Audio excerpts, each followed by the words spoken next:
Bruxelles est une ville très remplie de culture. Comme c'est la capitale de la Belgique et aussi la capitale de l'Europe, elle est obligée de parler les deux langues officielles, le néerlandais et le français. Dans le système éducatif, on peut trouver des écoles néerlandophones qui sont obligées de donner des cours de français. Et aussi, on trouve des écoles francophones qui sont obligées de donner des cours de néerlandais. On peut voir aussi que la culture à Bruxelles-Capitale est vraiment très internationale, grâce aussi à la migration de l'Union européenne. Atomium. L'atomium est une structure construite pour l'exposition générale de première classe à Bruxelles en 1958. Elle représente un cristal de fer entendu 160 milliards de fois. Il est situé dans le parc du Heysel. L'atomium est devenu un véritable symbole de la capitale belge. La Grande Place est la place centrale de Bruxelles, connue dans le monde entier pour sa richesse ornementale. Il est entouré par les maisons de corporation, l'hôtel de ville et la maison du roi.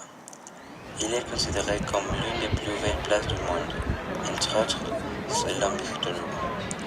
La Grande Place de Bruxelles a été inscrite en 1998 sur la liste du patrimoine de l'humanité de l'UNESCO.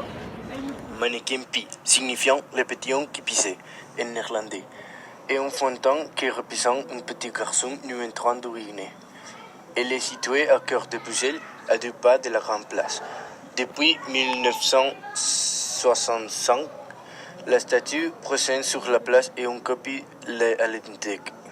Fun fact, les légendes du mannequin Pi plus connues sont celles-ci. L'enfant de la figurine a été d'une forme si originale, une mèche allumée. Et souvent, j'ai saisi à la ville d'un incendie. Selon une autre légende, le fil du nord de Bruxelles a abandonné une procession pour une dans les murs de la maison d'une sorcière qui lui a lancé un maléfice en le transformant en statue. Si Bruxelles a un parfum, c'est sans aucun doute le chocolat. Quand vous arrivez à Bruxelles, fermez les yeux et laissez-vous envoûter pour les effluves qui évoquent les quartiers de maître chocolatier. Aussi, les amateurs de bière trouveront également leur bonheur à Bruxelles parce qu'il est le premier producteur de bière au monde. Les moules frites et les anguilles ouvertes sont deux plats belges de renommée internationale. C'est moins connu, les boudins noirs de Bruxelles. L'américaine, viande crue, aroma des œufs et des épices, frites et les stumps, purée de pommes de terre et des légumes, avec une bonne tranche de lard ou une saucisse campagne ne sont pas moins délicieuses. Bruxelles, capitale de la Belgique, est réputée tout autant pour son patrimoine historique exceptionnel que pour sa gastronomie pleine de surprises. Cette gastronomie est une cuisine aux influences variées. Le top 3 des restaurants bruxellois que vous devriez savoir sont: Numéro 1.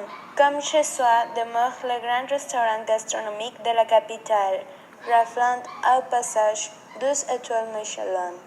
Numéro 2. Le Chou de Bruxelles, c'est une adresse typique dans le quartier d'Isel. Numéro 3. Eat in Spinkoop. Ce restaurant de cuisine traditionnelle propose une carte authentique, tout comme elle est son menu. Nous espérons que vous avez profité de cette vidéo. Au revoir.